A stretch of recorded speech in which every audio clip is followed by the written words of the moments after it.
Hi friends, welcome to day 96 of 100 Ways to Study Your Scriptures. I am so happy you're here, and I'm so happy I'm at day 96. This is really getting exciting. So today's study suggestion comes from my mother. Hi, Mom.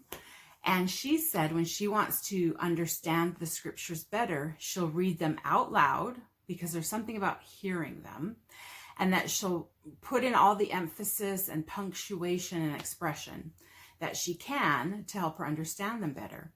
And so that's what I'm going to do today. I'm going to read Ether 12, verse 27 in a minute. Haven't read it yet. But first, I just want to talk a little bit about why the Book of Mormon even has punctuation. How did it get there?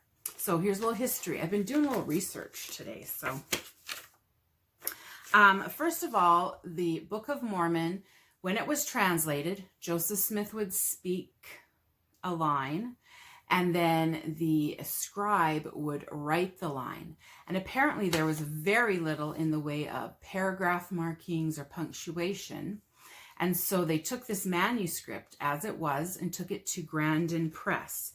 And there was a typesetter there named John H. Gilbert. And I will have a link below if you want to read an Ensign article about this. But he was doing the typesetting into the printing press, and it was very hard and takes a long time, and then he wanted to put in the punctuation.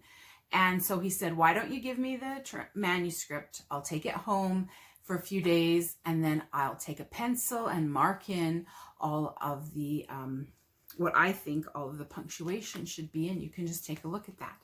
So he did that.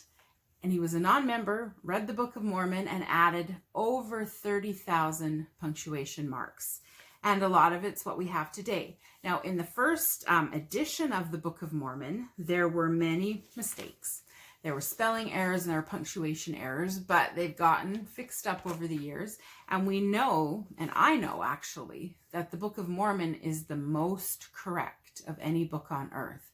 And the correctness of the Book of Mormon comes not from having no spelling mistakes and making sure all the periods are in the right spot. The correctness of the Book of Mormon comes because when we follow the precepts of the Book of Mormon, when we follow the principles and the doctrines and the beautiful, precious truths, that our lives will be a lot happier and a lot better. Like, I know that that's true. So now I'm going to just read for you Ether chapter 12, verse 27.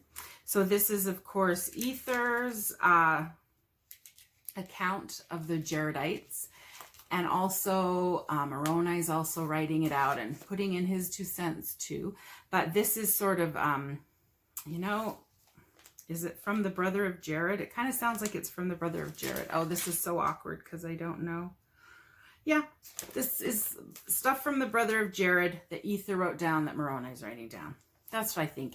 If I'm wrong, please let me know in the comments. Because I'm just doing the one scripture. I didn't study the whole chapter. Okay, here we go. At any rate. And if men come unto me, I will show unto them their weakness. I give unto men weakness that they may be humble, and my grace is sufficient for all men that humble themselves before me.